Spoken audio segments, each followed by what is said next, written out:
Hello, my name is Melissa Garcia, and today I'll be discussing one of the most defining features of Arizona's democratic system, the initiative and referendum process. These two mechanisms are central to Arizona's tradition of direct democracy and were established through the state's constitution to give citizens a direct voice in shaping and reviewing laws. I'll start by defining the initiative and referendum. According to Understanding the Arizona Constitution by Tony McClory, an initiative is the process by which citizens can propose new laws or constitutional amendments. It allows voters to bypass the legislature entirely and place proposed legislation directly on the ballot for public approval. A referendum, on the other hand, allows citizens to approve or reject laws already passed by the legislature. If voters disagree with a law, they can collect signatures to have it placed on the ballot for a popular vote. Article 4, Part 1, Section 1 of the Arizona Constitution explicitly grants these powers to the people, stating that the people reserve the power to propose laws and amendments, and to enact or reject such laws and amendments at the polls. How initiatives and referendums are created.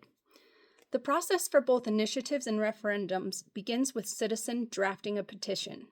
For initiatives, supporters must file the proposed measure with the Arizona Secretary of State, then collect a specific number of valid signatures. This is equal to 10% of the votes cast for governor in the most recent election for a statutory measure, or 15% for a constitutional amendment.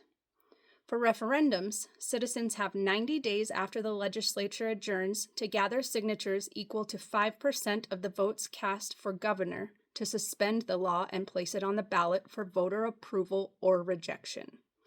This process ensures that citizens retain the ultimate authority to create or challenge laws that directly affect them.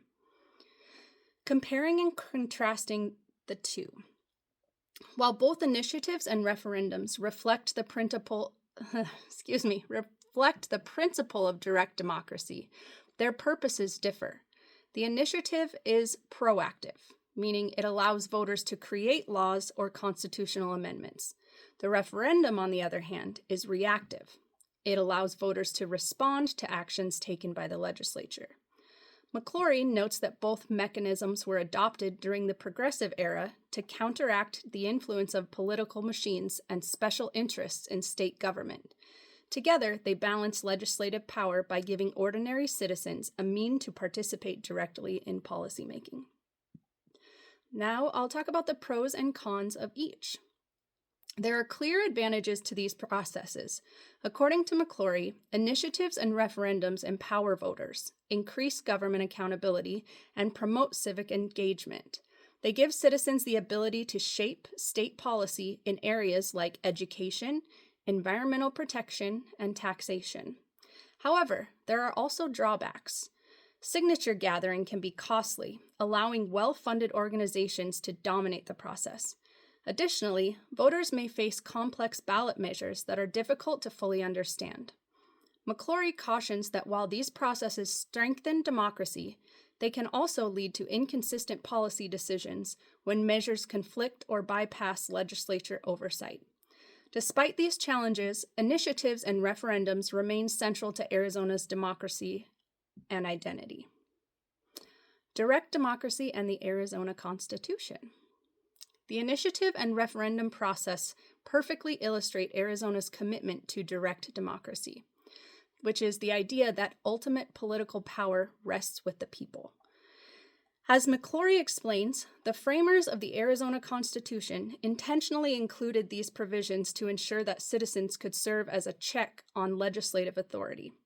Article 2, Section 2 of the Arizona Constitution further emphasizes that all political power is inherent in the people, meaning that government exists to serve, not control, its citizens. This system reflects the Progressive era belief that democracy works best when citizens actively participate in it. Initiatives and referendums allow voters not just to elect leaders, but to legislate directly, a principle that keeps Arizona's government both accountable and responsive. In conclusion, the initiative and referendum process in Arizona is a living example of democracy in action. These tools empower citizens to propose, approve, or reject laws, ensuring that government decisions reflect the people's will. As McClory reminds us, this process is both a right and a responsibility, one that keeps Arizona's political system transparent, balanced, and rooted in the principles of self-government. Thank you.